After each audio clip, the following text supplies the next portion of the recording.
borders in the allotment greenhouse ready for the peppers, tomatoes, cucumbers, etc. What I've done, I'm top dressing the beds with the fibrous organic manure.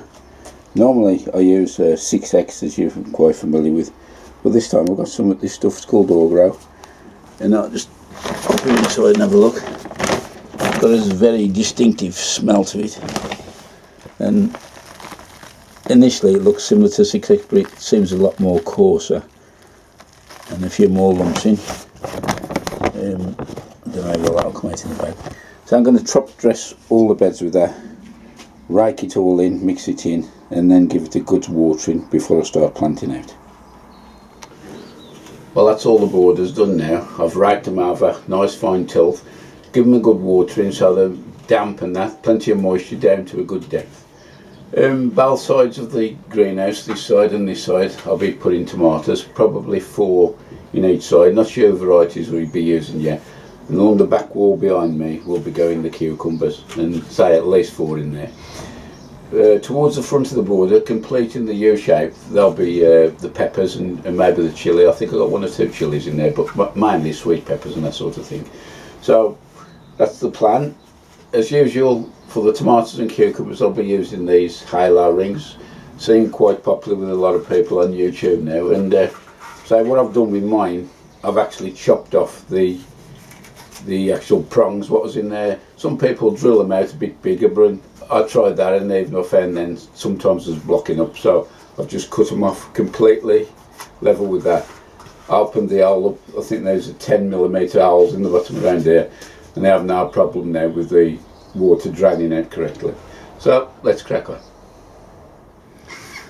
The beds in the greenhouse boards are reasonably level, but what I do, I just slowly push and twist this until the bottom of the ring actually meets the soil,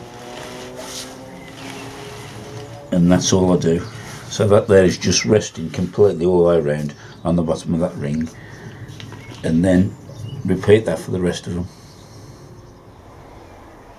So that's the 12 halo rings all in position now, 4 down each side, 4 along the back. So right in front of the pots there will be chilies and a few sweet peppers, the capsicums, but for now the difficulty is selecting the chosen few. I've started labelling the halo rings now with the respective plants. I've got 4 cucumbers there, but I'm in a bit of a quandary because I've got another cucumber, a mini muncher, they've got no halo ring for. So I've done a bit of an improvise here. I've got one of these flower buckets from the Morrison's, what they sell off cheap. I've cut it off, so I'm just going to pop on the soil like that in position. Then I've got another plant pot here which I've cut the bottom out. I'm just going to pop that inside, and there we go, an improvised halo ring.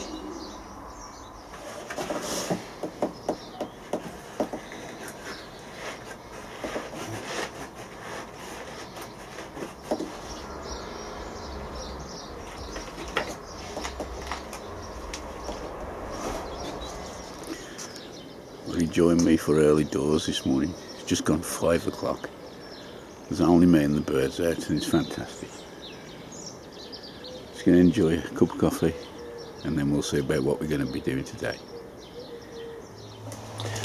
One of the problems I have when I'm using these halo rings is when I come to put the plant in and fill it with soil.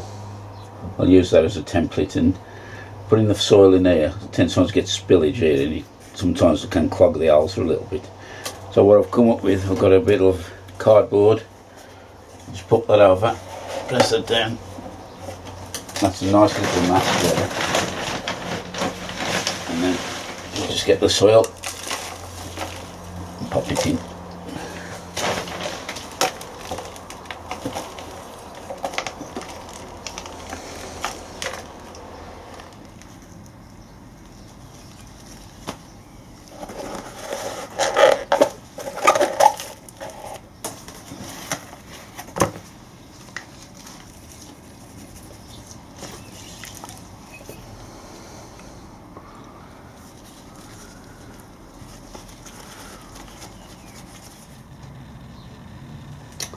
That's the first one in. It's called Sweet Million, the tomato. I'll finish all the rest and I'll come back to you. So the tomatoes and cucumbers are all in place. I think it's easier if I give her a stir around now quickly before the peppers go in. You'll quickly see that a lot of the peppers are duplicated each side of the path. But anyway, first one up is Sweet Million. That's one of my favourite small cherry tomato types. Then across there we got the Crimson Crush. Next one along is the Mountain Magic. And bringing up on this end there is the Furline. Now them are the 3 blight resistant varieties I'm trying out on the allotment outside. Down at the back there we've got the cucumbers. We've got the Telegraph Improved. Moving along, a Mini Munch. Another Mini Munch next to it. And right at the other end is another Telegraph Improved. And a little lonesome guy here. That's the Mini Muncher. So I'll say just be interesting just to check out the differences. Starting on the opposite side, this one here is called Harbinger or Harbinger. It's a new one on me. It was one passed on to me by another plot holder. Having a quick look on the internet, it's an old English variety, so I'll be interested to see how that does flavour wise and any disease at all. So that's Harbinger. Then we revert back to the old favourite 3 here. This is a Mountain Magic, and then Crimson Crush, and finally on the other end is the Sweet Million again. Quite a few gardeners in YouTube land and also on this site I'm on have had issues regarding pests on fruit trees. This is my Agremont russet, and this seems to be standing up okay for the moment. Looking at the pear tree, not such a good story, if you can see on the leaf there. Luckily I was able to get a couple of these leaves as a sample, and while I was at RHS Malvern I went to the RHS advisory desk there, and that's called pear leaf blister mite. It's not such good news on the golden delicious apple, as you can probably see here. The foliage is really gone all withered. Originally I thought it was like a drift off somebody had been spraying weed killer, but I don't think it is, because it's all around the tree. And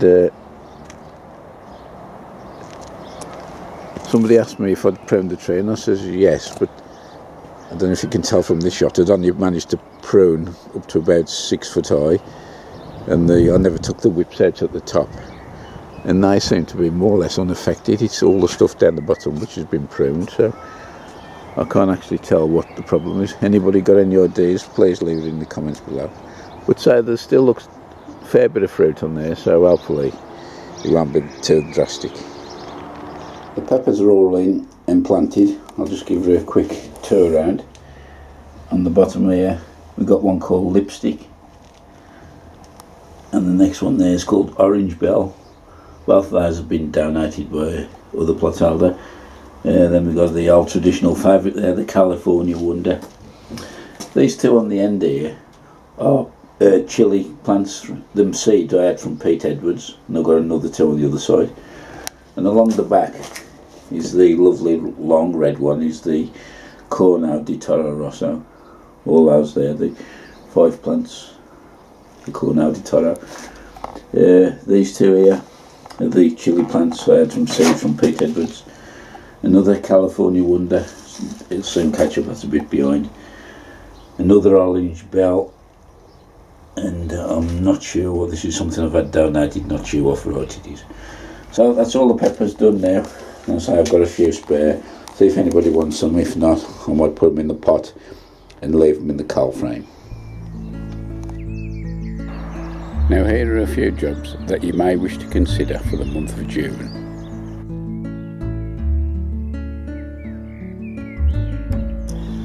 As soon as the cherries start to show any signs of turning red, cover them, or the birds will have them before you do. Make sure any netting you use is secure and got no openings, and this will prevent any hungry birds getting caught up or trapped. If you'd like to propagate extra strawberries, now's the time to do it. Just pick down any healthy runners into pots and cut them off once they've rooted. Both indoor and outdoor grapevines benefit from summer pruning. Reduce this year's growth by at least half unless you require it to build the framework for the rest of the grapes. It's now about time to plant out any sweet corn you have. Do this in blocks to give the optimum pollination and the number of kernels.